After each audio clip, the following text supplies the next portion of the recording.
کہ قرآن مجید کی تفسیر سے متعلق سورہ توبہ کی آیات کی بہت سے لوگوں نے تو یہی سمجھ لیا کہ مشرکین عرب سے جو تھے بالخصوص قریش، ان کے لیے یہ دو ہی آپشن رہ گئے تھے، اتمام حجت کے بعد یا اسلام لائیں یا قتل کریں۔ اس کے لیے انہیں مہلت دی گئی تھوڑی سی کہ سوچ سمجھ لو، بس دو ہی راستے۔ اس پر واقعی وہ سوال پیدا ہوتے ہیں کہ ایمان جو ہے وہ تلوار سے لوگوں سے منوایا جاتا، اور جو آدمی تلوار اپنی گردن پر دیکھ کر ایمان لائے گا وہ ایمان ہوگا؟ اس نے تو دل سے مانا ہی، زبان سے اگر اس نے کہہ دیا تو ویسے ہی جیسے ہمیں حکم ہے کہ کسی اگر کفر کے علاقے میں پھنس جائیں اور جان بچانے کے لیے الا من اکرہ وقلبہ مطمئن، ایمان جو ہے دل اس پر ٹکا ہوا، زبان سے کرنا ہے کفر کہہ دیں تو جان بچا لیں۔ وہ کرنا کفر جیسا ہمارا جو ہے اس کو اسلام نے کفر نہیں مانا جان بچانے کے لیے، کیونکہ ہمارے اندر ایمان ہے۔ اسی طرح جب کافروں کے اندر کفر ہے، اسلام نہیں سچا، تلوار سے ڈر کر وہ کہہ دیں گے لا الہ تو ایمان ہو جائے گا پہلا دن۔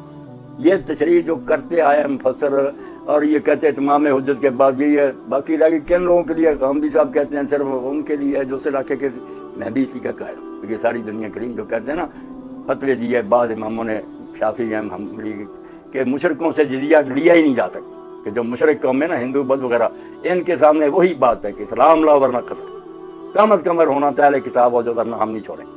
کچھ کہتے ہیں نہیں، عرب کے لوگوں کے لیے صرف یہ تھا، کچھ نے کہا امام والد وغیرہ نہیں کہ عرب کے لیے بھی گنجائش تھی کہ اسلام لے آئے یا جزیہ دیں، یا اسلام لائیں یا پھر جزیہ دیں، ورنہ آخری صورت تو قتل ہی تھی۔ تو وہ مانتے ہیں جو بھی اگر جزیہ دے دیتے غیر مسلم رہ سکتے تھے، ان کی بات درست ہے۔ یہ زبردست صرف کلمہ ہی پڑھوانا یہ نہیں کہ کلمہ پڑھ لو بسم اللہ ہمارے بھائی بن جاؤ، نہیں، اگر کلمہ پڑھتے ریت بن جاؤ، امن سے راہ پر مدد پر قیام، یہ کوئی ان کا حق ختم نہیں ہوا۔ ان آیتوں کے ساتھ جو ہے نا ظلم عظیم، اور جیسے یہ سوال پیدا ہوتے ہیں کہ جبر سے اسلام ان سے قبول کروایا گیا، اور بعد میں جو فتنے پیدا ان کی بھی پھر یہی توضیح کریں کہ جب یار اسلام لائے نہیں تھے تو حضرت ابو بکر کے زمانے میں ذرا ڈھیل ملی انہیں تو پھر اسلام سے پھر گیا، تو پھرنا ہی تھا جب وہ دل سے اسلام نہیں لائے۔ یہ بہت اسلام کو ایک ایسے اعتراض کے نیچے لایا نانا کہ جس کا کوئی حل نہیں۔ تو غامدی صاحب بھی اصل بات تک نہیں پہنچے۔ جو مشرک ہے نا وہ ٹھیک ہے عرب کے، اور جو کہتے ہیں نا الف لام یہ ٹھیک ہے، الف لام سے نہ تو وہ بات نکلتی ہے جو غامدی صاحب کہتے ہیں۔ الف لام جو ہے یہ کئی قسم کا، الف لام استغراق کے لیے، جیسے ہم کہتے ہیں خاتم النبی، حضور نبیوں کے خاتم، اب اس میں قادیانی تو کہتے ہیں کہ یہ الف لام جو ہے نا عہد کا خاص شریعت والے نبیوں کے ختم پر نہیں، وہاں ہم سارے کہتے ہیں غامدی صاحب ہم کہ نہیں، یہ کہ الف لام استغراق کے حقیقی کا کہ سب نبی کسی قسم کی بھی ہوں بند، کبھی یہ الف لام ایسے آتا کہ سب کو لپیٹ میں لیتا، ایک بندہ بھی باہر نہیں جاتا۔ اس لحاظ سے جو کہتے ہیں نا کہ مشرکوں کو جہاں پاؤ قتل کرو، عربی زبان کے مطابق ان کی بات بنتی، ہندوستان میں، چین میں، جہاں مشرک ہیں قتل کرو، یا اہل کتاب بندے ہیں ان سے جزیہ لینے کے، ورنہ مشرک ہوتے ہوئے جاتی۔ اور ایک ایک الف لام عہد کا معنی ہے کہ خاص مشرک ہیں جن کے لیے کہا، یہ بھی کہا جاتا جیسے یقتلون النبیین کہ نبیوں کو قتل کرتے، الف لام وہاں بھی ہے، مگر سارے نبیوں کو تو نہیں قتل کر لیے، چاند تھے قتل کیے۔ تو الف لام جو کبھی جنس کا ہوتا، کبھی استغراق حقیقی کا ہوتا، کبھی عہد ذہنی کا ہوتا، کبھی عہد خارجی کا ہوتا، آگاہ پیچھا پڑھ کر پتہ کرنا پڑتا دل کی۔ تو واقعی ٹھیک بات ہے کہ یہ سارے مشرکوں کے لیے نہیں کہ جہان میں مشرکوں کو قتل کر دیتے رہو۔ اسلام اپنے نا دل کا سودا ہے، جو مانے اسلام کو سچا مانے، حکومت نہیں رہنے دیں گے کسی کی، زیر سایہ رہے گی، اسلام لاؤ یا جزیہ دو، ریت بن کر امن سے رہو۔ اب کون ہے مشرک؟ یہ بھی کہنا کہ عرب کی حد تک اتمام حجت ہوگی، جس لیے مولانا مودودی اصلاحی غامدی صاحب کہتے کہ ان کے لیے یہی تھا کہ اسلام لاؤ یا قتل۔ یہ بھی نہیں صحیح بات کہتے، پھر لا کے راہ پہ دین کیا ہو گیا؟ آپ کا سوال ٹھیک ہے کہ جبر ہو گیا پھر یہ، اور ایسے اسلام کا فائدہ کیا؟ منافق بنانے والی بات۔ مشرکین یہاں بھی مراد وہ ہیں جنہوں نے اپنے عہد توڑے، مشرک ہونے کی اصلاح نہیں۔ آیتیں اگر شروع سے آخر تک پڑھیں، میں توجہ دلاؤں، پورا یہ حصہ پڑھ لیں، یہ کوئی جرم نہیں بیان ان کا ہوا کہ یہ مشرک ہیں اس لیے ان کے کیا ان سے بار بار وعدے ہوئے، تو جو ان میں سے اپنے وعدوں پر قائم ہیں تم بھی ان کے ساتھ ان کے وعدے پورے کرو۔ اگر مشرک ہونے کی بات تھی تو حجت تو ان پر بھی تمام ہو سکے، قتل کر دیا جائے۔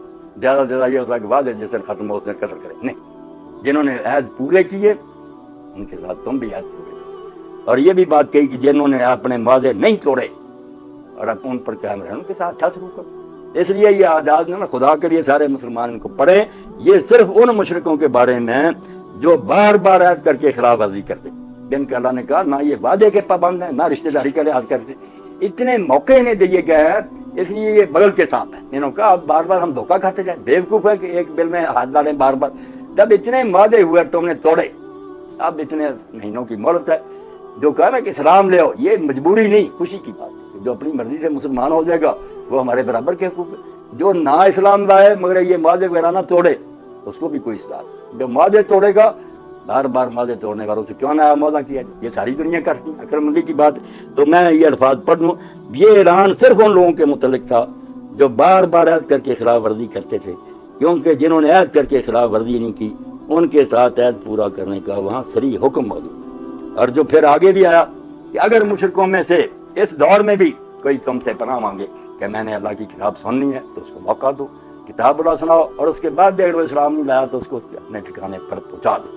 کیوں مرد جب اتمام حجت ہی ہو چکا تھا، اب نیا قرآن اس نے کیا سننا تھا؟ اور اتمام حجت کا فیصلہ کون کرے؟ کیا پڑھے لکھے اور بیچارے عوام اور عورتیں؟ کون جانتا کہ وہ سارے سمجھ چکے تھے دین برحق؟ یہ اتمام حجت کی باتیں کوئی نہیں، معاہدے توڑنے کی ذات کی ہے۔ بار بار جو تم نے معاہدے توڑے، اب کس منہ سے کہتے ہو کہ تمہارے ساتھ کوئی نیا معاہدہ کیا؟ 3-4 رکوع پڑھ لے، اگر ان مشرکوں کا کوئی جرم معاہدے توڑنے کے خلاف سوا ہوگا مجھے دکھا۔ یہ عرب کے مشرکوں کے لیے اور صرف ان کے لیے، ان قبیلوں کے لیے جو عہد شکن تھے، ان کے معاہدوں کا کوئی اعتبار نہیں رہا۔ یہ ایک اصل قصہ، ورنہ اور کوئی بات نہیں۔ یہ بات کی اصل وجہ سے اعلان کی وہ فتنہ فساد ہی تھا، عہد شکنی سے پیدا ہوتا تھا، نہ ان لوگوں کا کفر۔ اس سے بھی ظاہر ہے کہ چوتھی آیت میں ان کافر قوموں کو مستثنیٰ کر دیا ہے جنہوں نے عہد کر کے عہد شکنی نہیں کی۔ اللہ نے صاف کہہ دیا کہ وہ مشرک جنہوں نے عہد نہیں توڑے، تمہارے خلاف کسی کی مدد نہیں کی، فَأَتِمُّوا إِلَيْهِمْ عَهْدَهُمْ لَا مُدَّةَ، تم بھی ان کے ساتھ معاہدے ان کو پورا کرو مدت۔ تو یہ بات ٹھیک ہے کہ یہ صرف عرب کے مشرکین کے لیے تھے، مگر ان میں بھی سب کے لیے نہیں، اور نہ اتمام حجت کا کوئی مسئلہ تھا صرف بار بار معاہدہ جو ان کی خلاف ورزی کی۔ جو بار بار معاہدہ کے جیسے اب ساری امت کہہ رہی ہے امریکہ سے یار کیا دوستی کرتے، کوئی اعتبار ہے؟ یہ مشرک کافر ہونے کی اصلاح نہیں تھی، نہ اتمام حجت کا مسئلہ تھا، نہ زبردستی اسلام لانے کا تھا۔ جو عہد شکن لوگ تھے غدار، ان سے کہا ان سے کوئی معاہدہ نہ کرنا، جو پچھلے ہیں نا وہ پورے کر دو، اور جو کہ نہیں ان سے کسی مولانا کو کہہ دے کتنی یار مدت ہے تمہیں، اگر آرام سے رہنا رہو، نہیں دوسرے علاقوں میں چلے جاؤ، اسلام لانا تو لا لو۔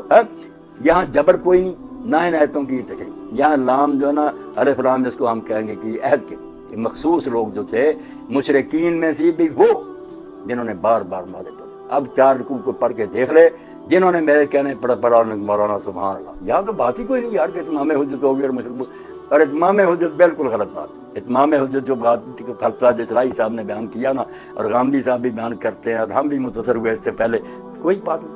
اتمام حجت اگر ہو چکی ہے، ان لوگوں کا وجود بیکار ہے زمین پر، اللہ ذات سے انہیں تباہ کر دو، یا مسلمانوں کو کہہ دے قتل کر دو۔ اسلام لانے کا کہنا کیا مطلب؟ ان کا اسلام لانا ہوتا تو لا رہا چکتے، اتمام حجت ہو چکا تھا، مگر جب وہ نہیں لائے تو اب تلوار سے اسلام لانا۔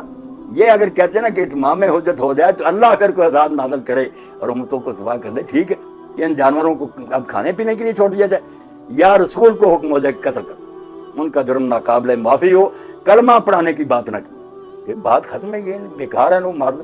یہ معقول راستہ تھا، یا اللہ کا عذاب یا مسلمانوں کی تباہ۔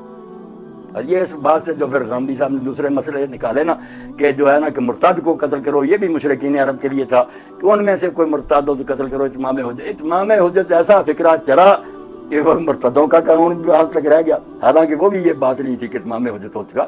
وہ بھی بات یہ ہے کہ اسلامی حکومت میں رہتے ہوئے جو شخص اسلام لاتا ہے، مرتد کی صلاحیت دوسری صلاحیت صاحب ہم جانتے ہیں کہ دارالاسلام کریں، کفر کے علاقے میں کوئی مسلمان ہو پھر کافر ہو جائے کوئی سزا نہیں دیں گے۔